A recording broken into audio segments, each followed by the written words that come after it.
Squid game जिस वजह से लोगों को पसंद आया उसकी वजह थी मेन कैरेक्टर, और जिस वजह से स्क्विड गेम सीजन 3 ने डिसअपॉइंट किया वो भी था मेन कैरेक्टर। वीडियो शुरू करने से पहले बताता चलूं कि इस वीडियो में स्क्विड गेम को लेके स्पॉयलर्स हैं, तो अगर आप लोग स्पॉयलर्स नहीं चाहते तो वीडियो को यहीं स्किप करते हैं। स्क्विड गेम का जब सीजन 1 आया तो उसने नेटफ्लिक्स को काफी पैसा बना के दिया। यूं कह सकते हैं कि नेटफ्लिक्स की अब तक की सीरीज में स्क्विड गेम सबसे ज्यादा पैसा बना के देने वाली सीरीज बन चुका है। और जिस तरह से स्क्विड गेम के सीजन 1 ने पॉपुलैरिटी हासिल की थी, उसी चीज को देखते हुए नेटफ्लिक्स वालों ने स्क्विड गेम का सीजन 2 और फिर सीजन 3 निकाला। लेकिन अब सीजन 3 को देखने के बाद ये रियलाइज हो रहा है कि स्क्विड गेम का सीजन 1 ही बेस्ट था। जिस तरह से स्क्विड गेम में कैरेक्टर्स को पैसे की लालच आ जाती है तो वो कुछ मिस्टेक्स करते हैं, इसी तरह रियल लाइफ में भी नेटफ्लिक्स ने कुछ मिस्टेक्स की जो कि हमने सीजन 3 में देखी। दी मेन कैरेक्टर जिहान को लास्ट में मार देना बहुत ही ज्यादा डिसअपॉइंट करता है। अब कुछ लोगों का मानना था कि स्क्विड गेम को एंड कर रहे थे, इसीलिए मेन कैरेक्टर को मार दिया और गेम खत्म कर दी। तो फिर ये जो थोर वाली हेला कैट ब्लैंचेट को दिखा के जो स्क्विड गेम यूएसए का एंड दिया है, तो इसका मतलब तो यही हुआ कि स्क्विड गेम कोरिया से खत्म हो चुका है, लेकिन पूरे वर्ल्ड में अभी भी चल रहा है। प्लेयर 456 का सेक्रीफाइस बहुत इमोशनल कर गया, जिसने इंसानियत को पैसे से ऊपर रखा और अपनी जान दे गया। अब कंफ्यूजन यहाँ होता है कि गेम में उस बच्ची के फादर ली म्योंगी को एलिमिनेट होने से जिहान और बच्ची को तो बच जाना चाहिए था, तो फिर प्लेयर 456 ने खुद को सेक्रीफाइस क्यों किया? गेम की तो यही कंडीशन थी कि एक को मरना होगा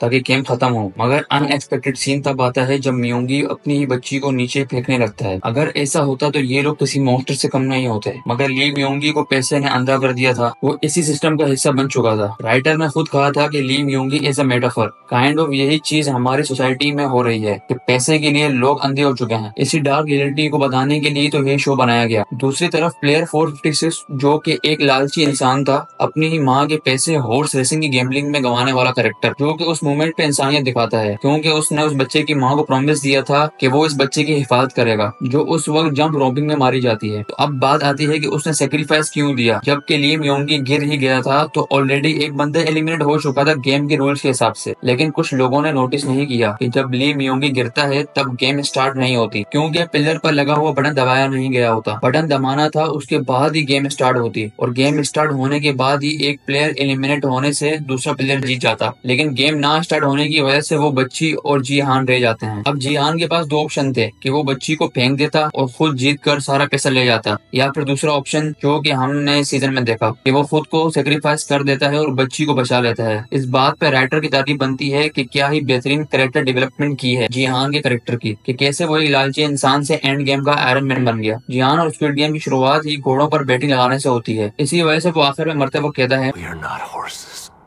We are humans. And humans are...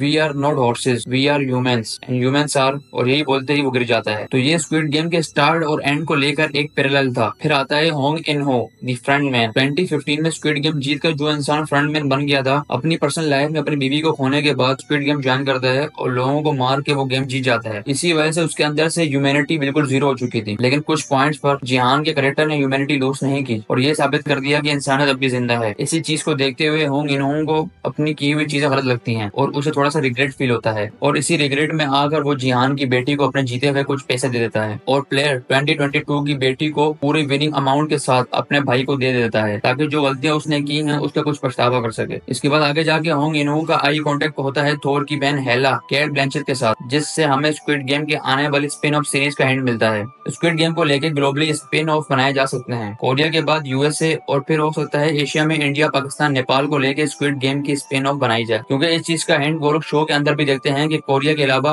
दुनिया भर में स्क्विड गेम खेली जा रही है। तो ये था स्क्विड गेम सीजन 3 की एंडिंग को लेकर मेरा एनालिसिस। अगर कुछ रह गया तो कमेंट्स में बता सकते हैं। अगर वीडियो अच्छी लगी तो लाइक, कमेंट, शेयर और सब्सक्राइब कर देना। मिलते हैं आपसे नेक्स्ट वीडियो में। बाय।